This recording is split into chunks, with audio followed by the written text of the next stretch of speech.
What's up, everybody? Once again, it's Brand Man Sean on a Saturday morning. What's up? Now I got a very special topic for you guys. It's something that I want a lot of more artists to think about. If you can do this, I think you should do this. I don't think every artist can do this, but if you got the talent, if you can do it, do it. What am I talking about? If you can write for other people, then I think you should write for other people. Use that opportunity. It doesn't mean that you have to abandon what you're doing, abandon building your fan base, but it's going to build you more relationships. It's also going to give you some money in your pocket. And what's so bad about having a full-time job in the music industry as a songwriter where you get to be around this all day versus maybe working the side job that you don't even want to do and has nothing to do with music? If music is what you want to do for sure, and you want to be an artist and all that kind of stuff, being a songwriter that's making money, it's not that bad of a gig. But why am I really saying this? Because I think people underestimate the amount of people who have entered the game as songwriters. I can go from anybody to Missy Elliott. Let's start with Missy Elliott for a second. Missy Elliott was so dope that a lot of people were like, yo, you need to get in front of the scenes. She wouldn't even want to be in front of the scenes. But they were like, yo, bro, you gotta get in front of the scenes. You're too dope. You gotta do some stuff. She was just songwriting, killing the game.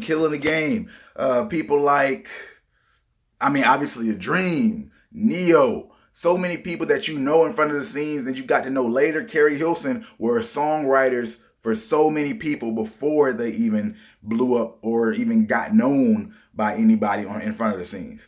Let's look at Tory Lanez, because I know some people might be thinking rappers can't do it either. It's a lot of rappers actually that, Problem, it's a lot Conceited. It's a lot of rappers who have written for people behind the scenes. But Tory Lanez is a great example because we look at Tory Lanez as this diverse artist, right?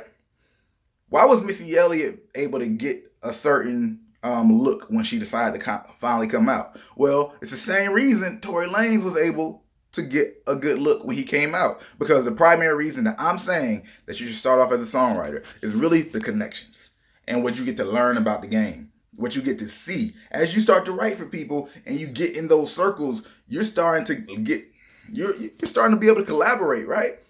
Even if you're not trying to get signed to a label, but you will get to be around those relationships and things like that. You'll have all these people you've built relationships with, you've connected with, that you can now use as collaborators. You can now use as advice or insight, just connections in general that can get you to one place or the next. Tory Lanez was writing for many people, right, on tracks, whether it was hooks or things like that. But he said he's written for Jeezy, Meek Mill, August Alsina, track that he's written for Fifth Harmony. Obviously he does R&B-ish and hip hop. But you wonder, once again, if you've heard my primary argument even about being a diverse artist, it's not that you can't be, or even stylistically, music wise, we know Tory Lanez isn't as diverse as people like to say he is, but it's because you start off with a certain level of resources. Why was Tory Lanez able to start off with those resources?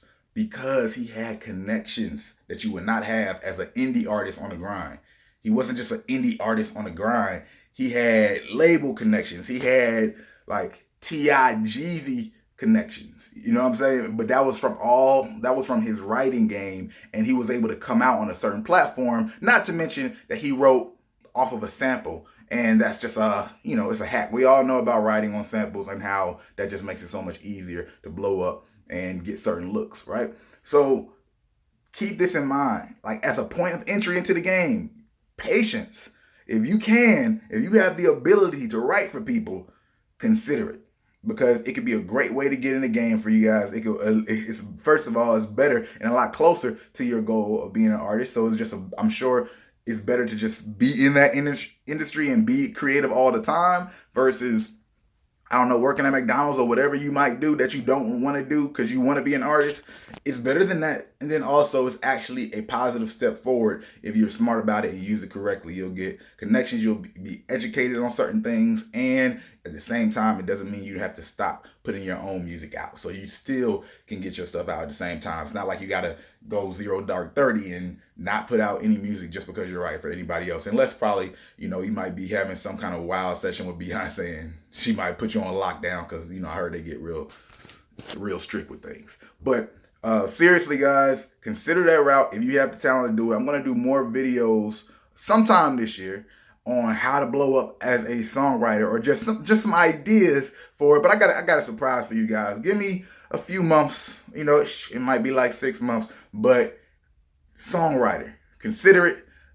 I want to know what you guys think about it. Have you thought about it before? If you have, or you are a songwriter for somebody, help everybody else out in the comments below. Give them some tips. Tell them what they could do or what they should do. Whatever. You know, other than that, hey, y'all have a great Saturday. Have a great weekend. If you like this video, go ahead to the like button. If you like, you might as well share it. And if you're not subscribed, you know what to do. Hit the subscribe button.